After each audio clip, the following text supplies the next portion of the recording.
This podcast is sponsored by nobody. Hey dudes, welcome to Splat from the Past, the only 80s themed horror and sci-fi show where things can get totally radical.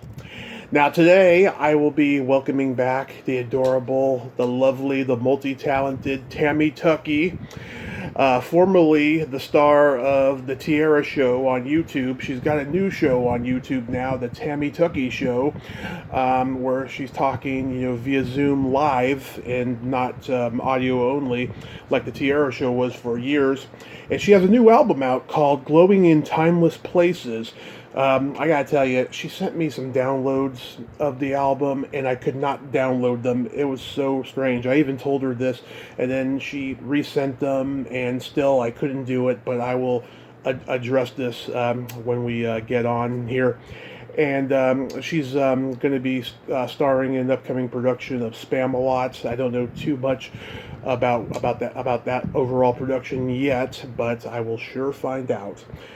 I also want to talk to her about, some of the current Disney controversies that's gone on and stuff, and all of that. So we'll have a great conversation today. Tammy is so talented and well beyond her years as an interviewer, a singer, and just a cool person. And it's going to be a great conversation, again, to have her back on.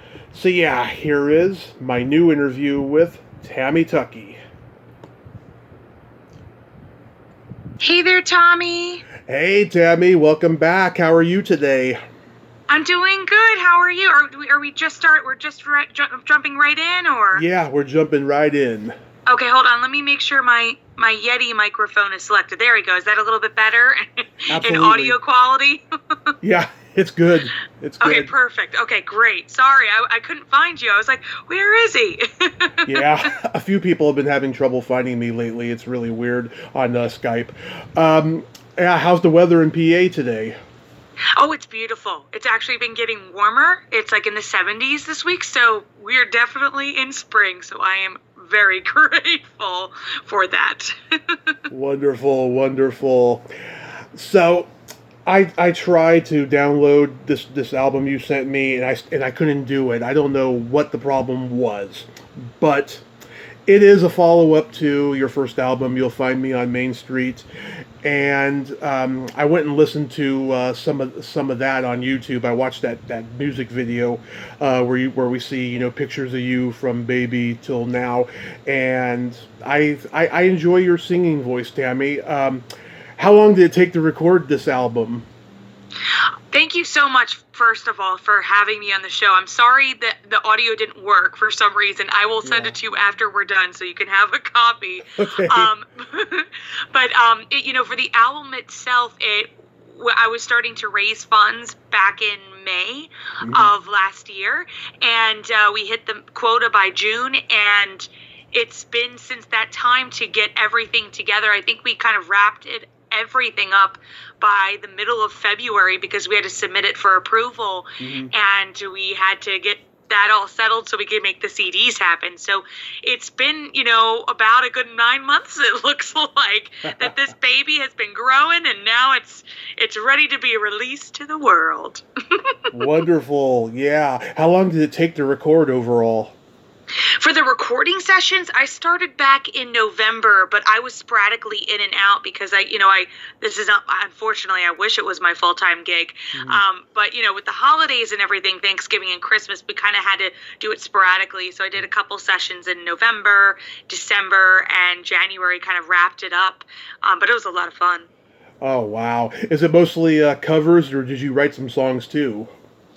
So all of them are covers except one song. I wrote a song called Cinematic, which is like a little tribute to one of my favorite Disney attractions called Cinemagique, which was a film that was released in Disneyland Paris about a guy who picks up a phone during a movie and then he gets sucked into the movies and he's got to figure out a way to get out. So I kind of made a song about that, but a little homage, and it's a little bit of a different story, but it's called Cinematic.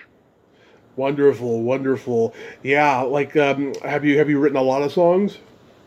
I've written I've released 2 of written songs. So this will be one, and then one from 2015 called After the End of the Story. And I've written a lot of things in my journal, but I've never kind of released anything. But I do love to write, and I love to just like things just pop in my head, and I use my voice memo and I just record them, so I have them for later on for inspiration. Yeah. You like I said, you have a very nice voice. Are you like a natural singer, or were you like getting singing lessons when you were younger? That's a really good question. I just was so enchanted by the performers at Walt Disney World, and my mom would play me, a lot of films like Singing in the Rain and There's No Business Like Show Business on VHS tape, and Meet Me in St. Louis. And I think I was just kind of enchanted by that aspect of dancing, singing, and acting. So I kind of impersonated what I'd seen. And I don't know. It's so hard because a lot of people say, are you born with it or do you learn it? And I don't know the answer to that question for me. I feel like I kind of learned it along the way. I did take some lessons, but mostly I was really impersonating what I was hearing, which is why I think maybe my covers of Disney songs and other things, a lot of people say, oh, I thought it was the original. It's like, for me, if I grew up with it and I heard it so many times, I like to impersonate it. So I guess that's how I learned. Yeah, like who were your influences? Oh, Judy Garland, for sure. Yeah. I loved Barbra Streisand, still do. I love her concerts because she loves to talk to the audience and tell a story, but from song to song. And I melt like butter when that happens. I love it. So I love both of them. Obviously, Celine Dion is just legendary in her tone. Karen Carpenter is probably one of the most perfect voices of all time. Oh, yeah. So, those voices are just outrageously wonderful just to listen to the texture. Oh yeah, they're all great singers, absolutely. So what platforms is the album coming out on soon? So the original album, You'll Find Me on Main Street, came out just digitally. So, YouTube, Amazon, you could, Spotify, all that good stuff. But that was like the most asked question was, when are you gonna have a CD? And so this time I will have a CD in addition to the streaming and the digital downloads. So it's called Glowing in Timeless Places, the album title. And if you're interested in taking a listen to some sneak peek clips of the album itself and pre-ordering it before its release on April 15th, you can get a CD or digital copy. You can head over to tammytuckey.com/order. That's the best day to release it. That's like tax day, April 15th. Exactly. Then we celebrate when taxes are done. Yeah. Tell me about this Spamalot show that you're opening with soon.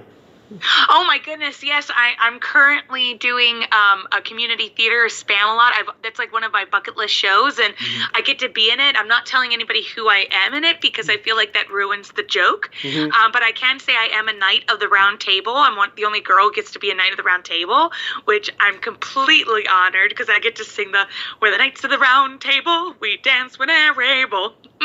So that's been really thrilling to put this show together for about like 3.5 months, and now we're going to get to do it. We're in Tech Week coming up, so it's nerve-wracking, but we're ready, I think. Oh yeah, I've done Tech Week. It is really grueling. You hear the same songs over and over again, and then you can't wait until the show closes. And then you miss it after a while. You're like, oh, I miss these people I've been spending so much time with, so it's kind of almost like making a movie, you know what I mean? You get to be with all these people, and you hear the same songs, the same lines over and over again, but, there's nothing like doing live theater. There's just nothing like it, so. Yeah, and you look forward to craft services. Oh gosh, big time. Yeah, our Tech Week this week on Saturday, it's actually on Saturday, the release of the album. I'm going to be doing Tech Week all day, so I get to eat a lot of food because we're all going to be bringing a little dish in. So I got to figure out what I'm going to bring. It's going to be difficult. I got to find something that everybody will like. Yeah, I remember in high school we had barbecue. We had barbecue hamburgers and chicken and everything. It was wonderful, and it was February too. Oh my gosh, you know what? I wish we could have a grill. I should ask, because I would be happy to grill some burgers and some hot dogs. Yeah.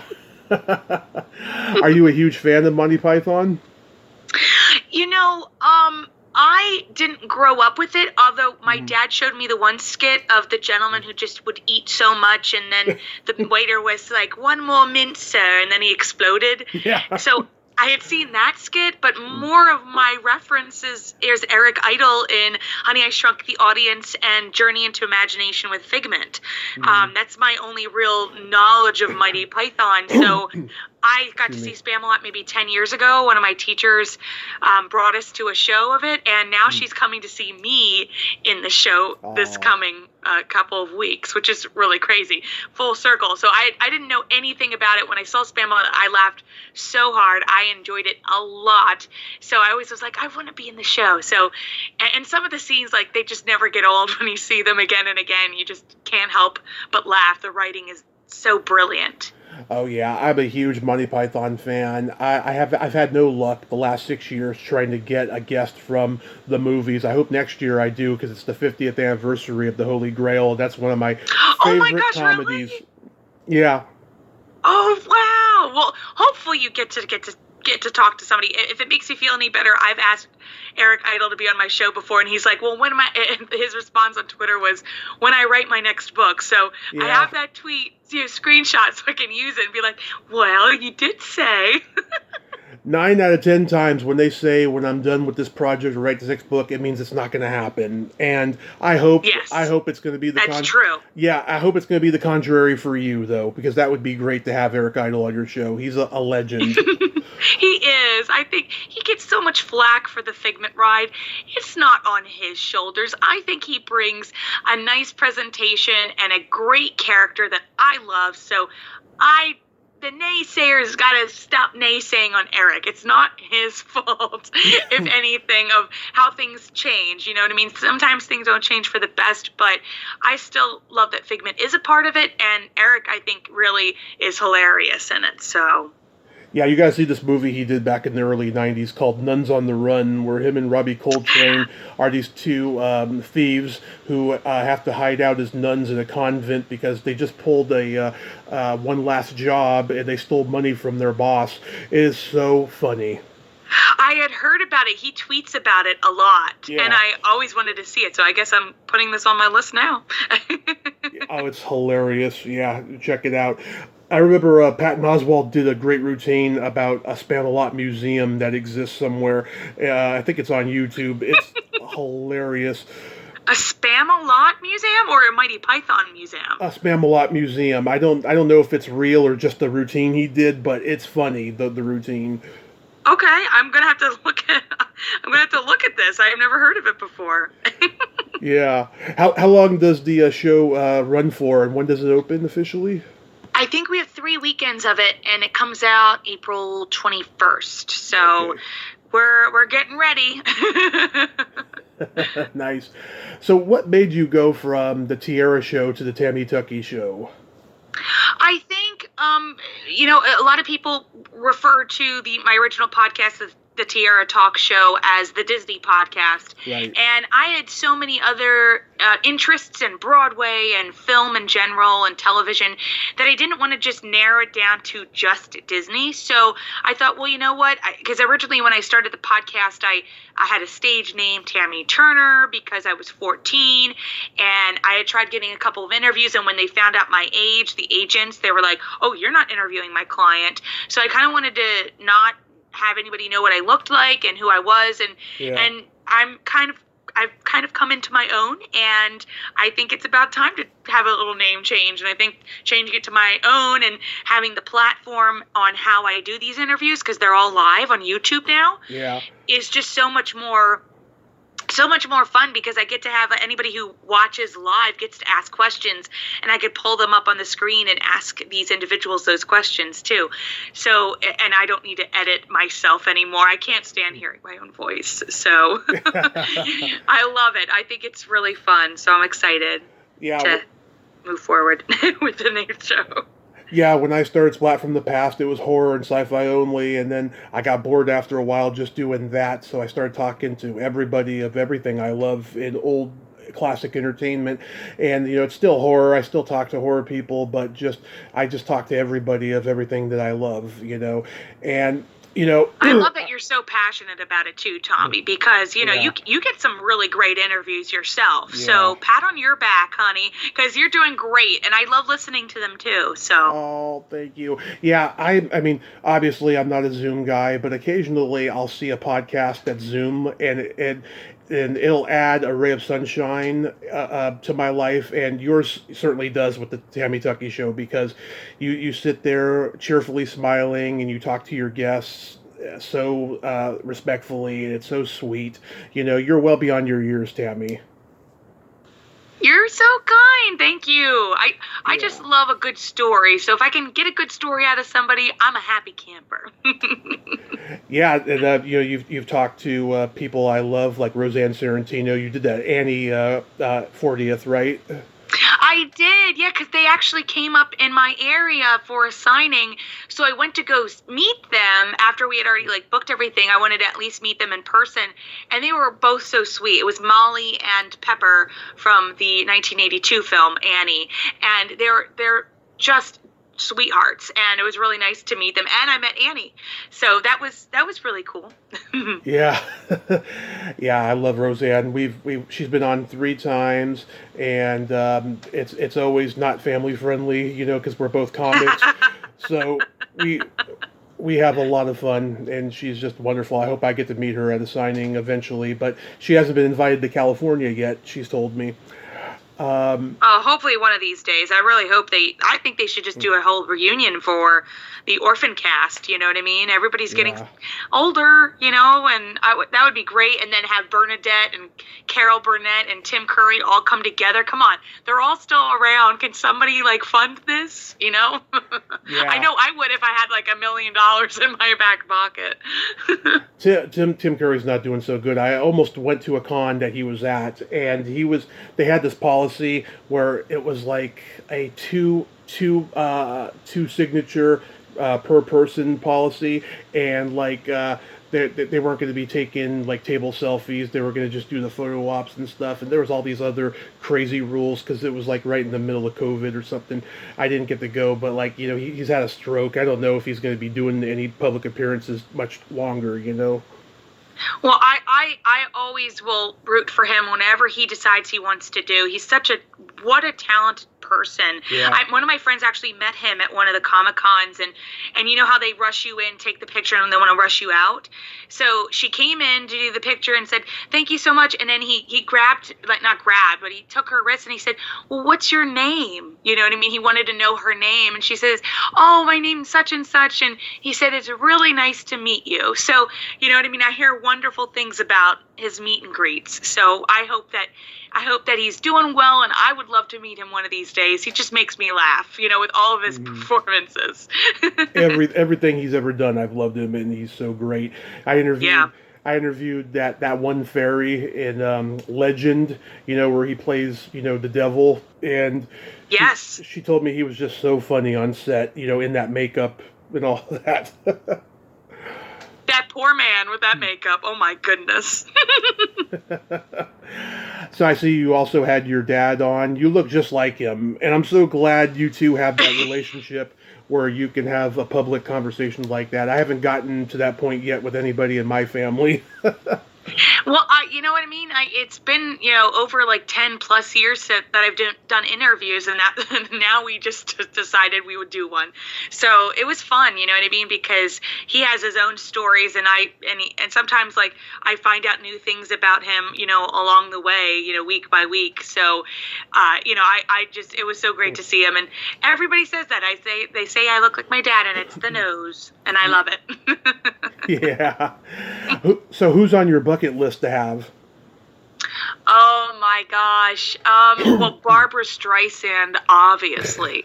That one would be near impossible. Yeah. But I would love to have her on because the concert she did for the Millennium was called Timeless, and just, so iconic. And then I would love to have Martin Short on the show because, Yeah. again, so extremely talented. I have tons of questions for him. Again, he was in the Cinemagique film I was telling you about that my song Cinematic is based off of. So I just want to talk to him about making that film Cinemagique, where he's like thrown into all these movies.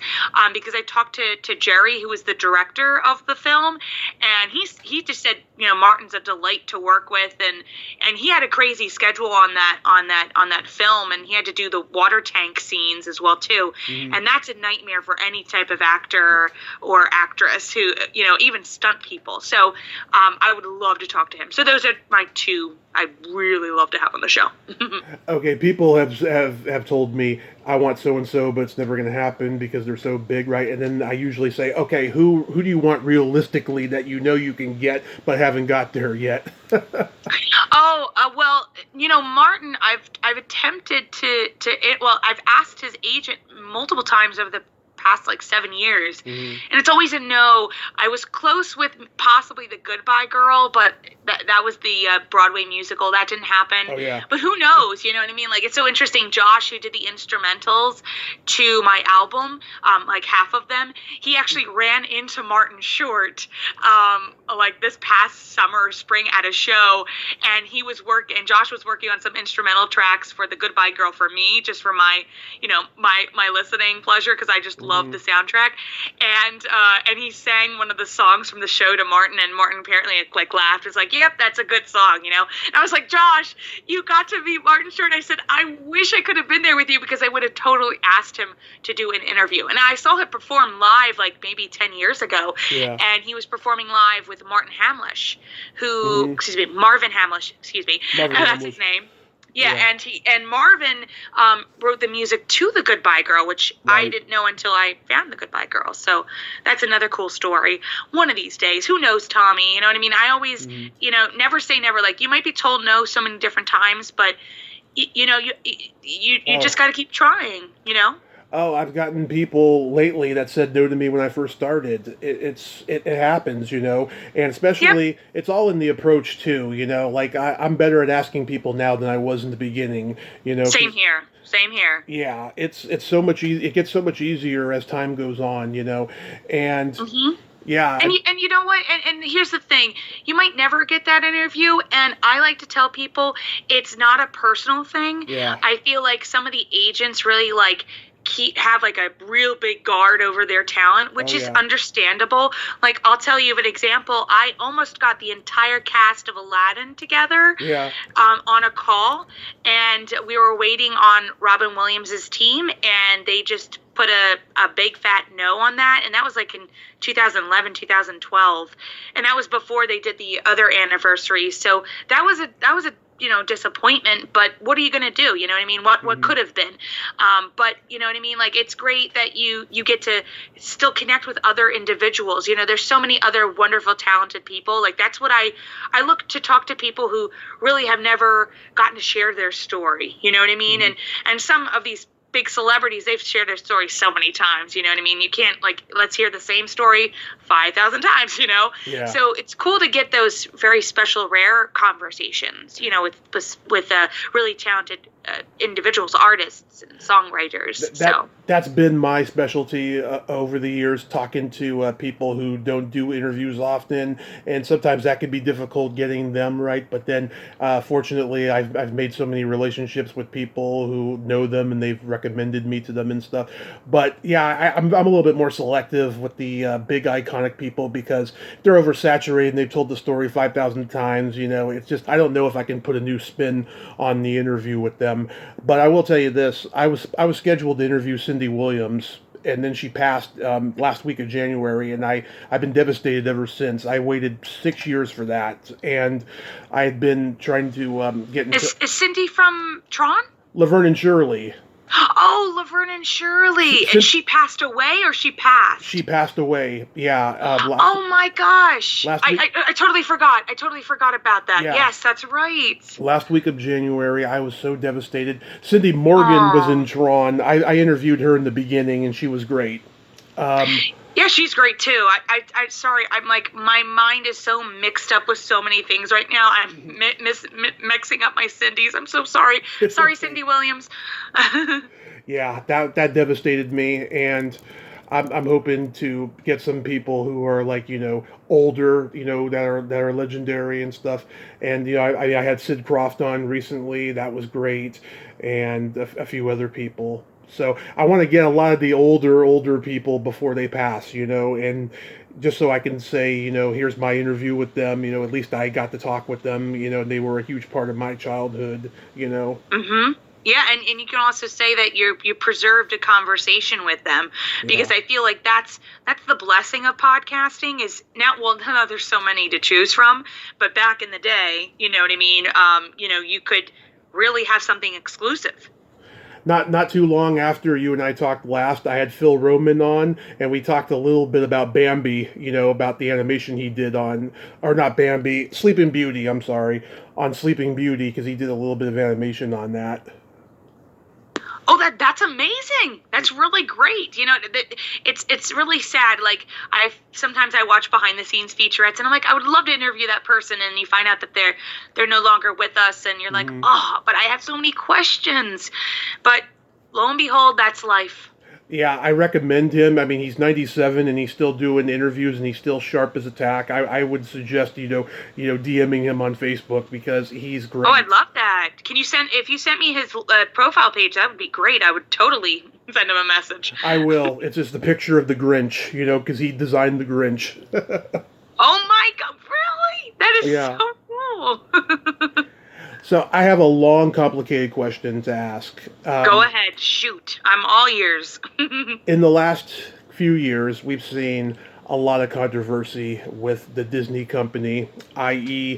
Ron DeSantis in Disney World, Abigail releasing that documentary, the online trolls of Disney's questionable racist past.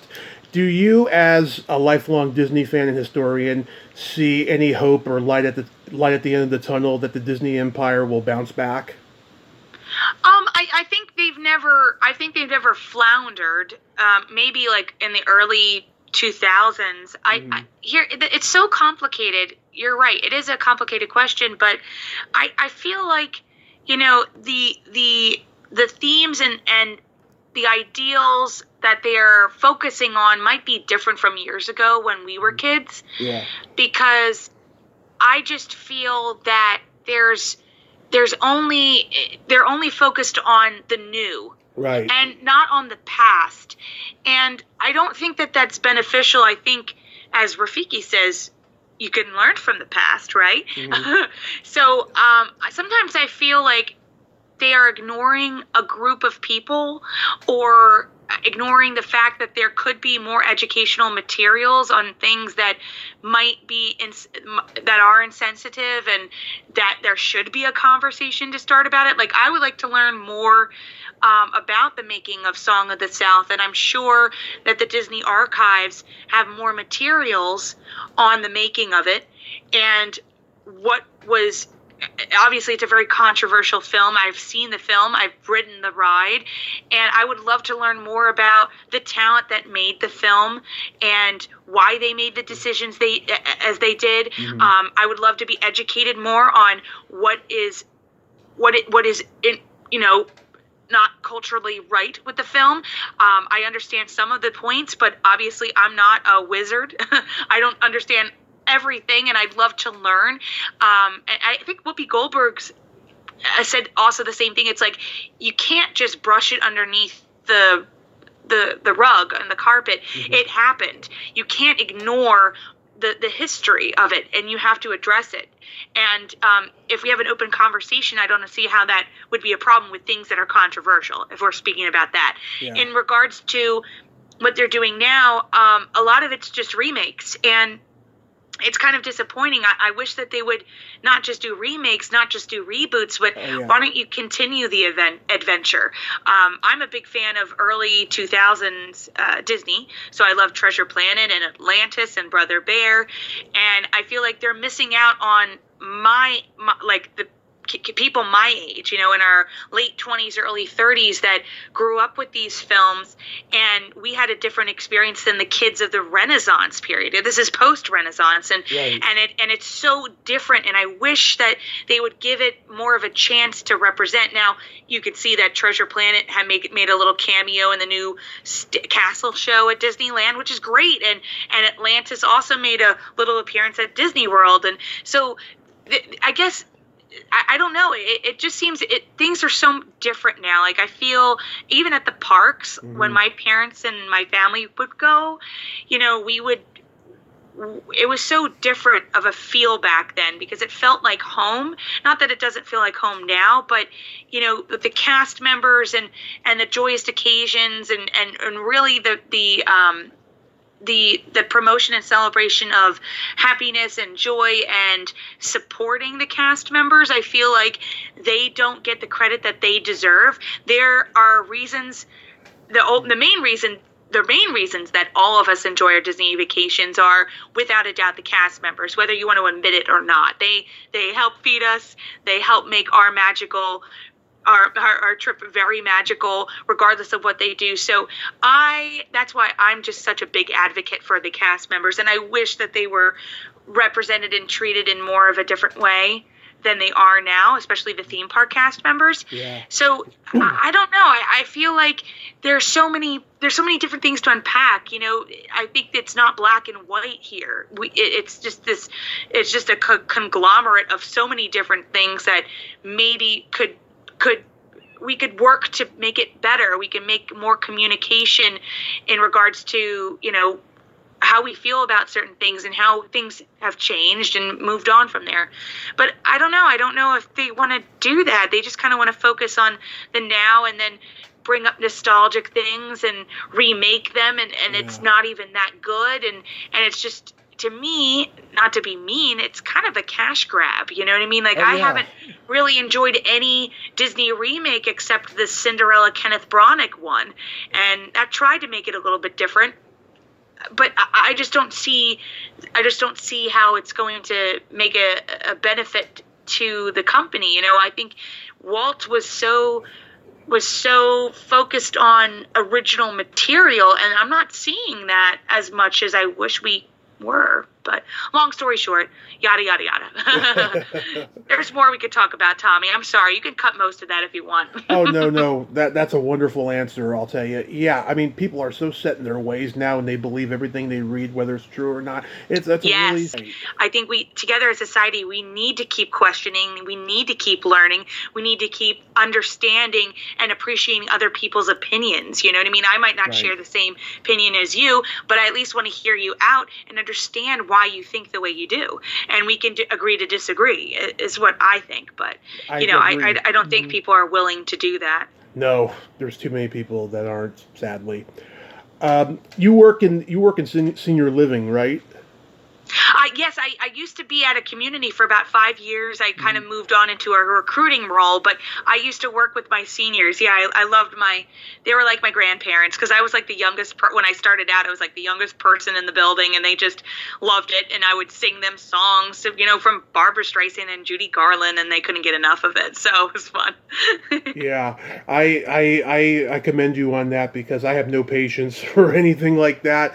My mom is going to be 70 next year, and we're at the point now where me and my brother are dependent of her, or where she depends on us, and we have to help her up and do things, and she's starting to use adult diapers, which I was not prepared for. I was hoping another 5 years. It's very difficult, but what you're doing is you're supporting your mother, and that's the best thing you can do. Yeah. Because there are some people that just decide that they want to send their loved one to a home, which is completely fine, but they kind of cut off all contact, and that bothers me. So I would come in, and I was an activities assistant at the time, and I love doing my visits. I would visit everybody and get to talk with them, because that's what some people, I think we have these phones and computers, and we forget that clear communication is getting to meet and talk to the person in eye contact, and that gets lost too in the shuffle. COVID was just such a disaster because we couldn't have anybody visit the building, as many other facilities couldn't as well either,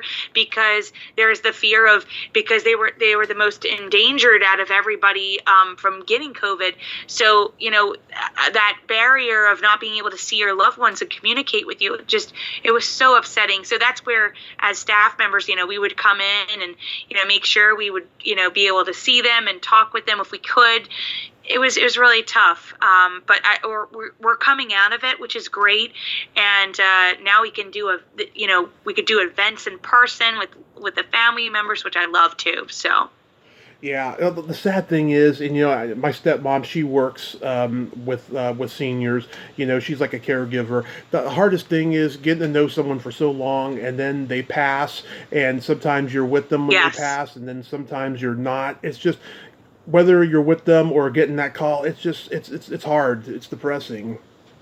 Yes, again, another part of life that you're not ready for, and you never will be ready for, but you have to, unfortunately, deal with. And I've lost many of my residents, over the past 5 years, but each and every one of them made an impact on me, a ripple effect, and touched my heart. So I carry them with me every day, and sometimes I just think of some fun things that happen, and they make me laugh. So there's always happy memories to think of.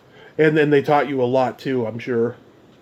Yeah, they would tell me what songs they wanted to hear, so I would have to learn new songs and about new artists that I'd never heard of before, which I am always up for a good challenge. So yeah. I love that, and so I was, and they would tell you stories. A lot of them witnessed things, were a part of historical events, and hearing it from somebody who was present is pretty interesting. You know what I mean? Because their perspective might be different than what you read in a history book. Yeah. Oh, I remember being a kid, late 80s, early 90s, being around my grandmother and her friends that were 75, 80 years old, and just hearing about the Great Depression and, presidents back then, and lots of cool stuff, Mm-hmm. Yeah. It's really amazing. You never know who the person might be next to you, and what their story might be. That's why I try to put my phone away when I'm in, areas. I like to get to know people, and I think it's only made me a better person. I think with my podcast, because I was very introverted, even though I've seemed very extroverted, and it's hard for me I always found it difficult to make friends with people my age. So, talking with people older than me, I guess I'm an old soul, and I think that makes me more comfortable. But, I feel much more comfortable in my own skin, and I'll talk to anybody, you know what I mean? And little kids, teenagers, college kids, people my age, people who are in, senior living homes, wherever, I love to learn a good story. Yeah, I've always enjoyed being around people that are older. I even dated older women when I was younger. I've always been an old soul. It's nothing to be ashamed of. Mm-hmm. So where does where does Spamalot open at again, and the album comes out on April 15th? Yes, so Spamalot is at Town and Country Players, which is here right outside of Philadelphia in Pennsylvania, if you'd like to come and see us. I hope you can. And my album, Glowing in Timeless Places, releases on April 15th. You can pre-order the digital copy or a CD if you'd like ahead of time, and then order it afterwards, on the 15th going forward at tammytuckey.com/order. If somebody films your performance, whether it's PBS or YouTube, I will be there to watch it. Oh, I would. You know what? I would love to make this a full-time gig. That would be the dream, and go on tour. Mm-hmm. Then I could finally meet you and all of these individuals I've interviewed over the years, and people who are also fans of Disney just like I am. So this album is truly a labor of love from so many talented people who worked on it. Probably over like 20 of us worked on this album, and we put it together. We're so proud of it. I love it from top to bottom, and I know that it might be very niche because it's Walt Disney World theme park songs, but I think it has something for everyone. You know what I mean? Whether you like a nice big band from the 1940s, or you're into more of a James Horner sound of a song, or you're in for the Main Street USA song that you listen to when you walk down Main Street at Magic Kingdom.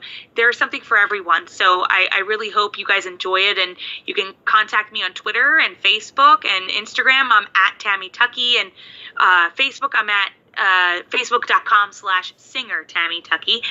And you could check out my I'll be back up with more interviews starting in June after kind of things die down. Yeah. And you can check out my podcast at youtube.com/Tammy Tuckey. Tammy, you are a national treasure. Thank you so much for coming back on, and have so much fun with this show. And I will send you Phil's profile in email. Oh, I love it. Thank you. And thank you so much again for having me on the show, Tommy. You're a great interviewer, and I'm always thrilled to talk to you. It better not be another 5 years until we talk again. Almost 3. It was 2.5 going on 3. Oh, gosh. Too long. All right. You have a great night over there, and be safe. You too. Have a good night. Bye. Bye-bye. Well, there you have it. Tammy Tuckey, ain't she a sweetheart? I just think she is just so talented and so wonderful. I'm glad that she listens to the show. I didn't know that. I'm so honored, and it was great talking to her again today. She's so well beyond her years. Go check her out. Well, until next time, this is Tommy Throwback Kovac saying, there's no shame in living in the past, because the present sucks. Later, dudes.